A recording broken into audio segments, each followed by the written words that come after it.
riskiprognoosi ja baasstsenaariumi vahel ei ole ju väga palju. Ehk siis kas majandus kasvab 1% või 3%, see ju eelarve laekumisi ülearu palju ei muuda. Küsimus on selles, kas meil on kavandatav defitsiit 2,1 või 2,8%. Kui midagi peaks juhtuma taolist, mis juhtus pärast Lehman Brothersi pankrotti, et siis see vahe kindlasti ei ole selline. Mäletame meiegi puhul, majanduslangus oli 14%. No praeguseks Eesti majandusstruktuur on oluliselt muutunud. See üle paisutatud ehitussektor, see on praegu mõistlikes proportsioonides võrreldes muude sektoritega.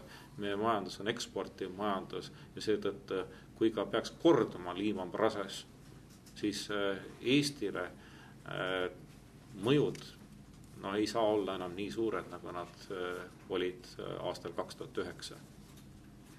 Aga praegu muidugi tuleb öelda, et maksulaekumised on olnud päris head. Rahandusminister ütleb alati hästi tõsise näoga, et ootuspärased. Mina julgen küll kinnitada, et ma nii palju ei oodanud. Ootuspäraselt head. Aga ta oskab alati väga kurva näoga öelda, et ootuspärased.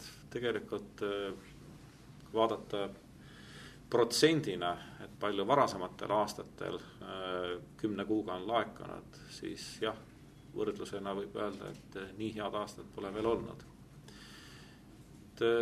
Loomulikult kõigil tasub olla piisavalt ettevaatlik.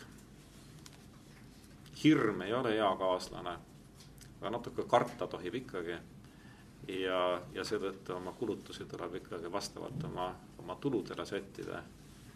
Ja praegu pole kindlasti see aeg, kus tuleks suurejoonelisi investeerimisprojekte ette võtta.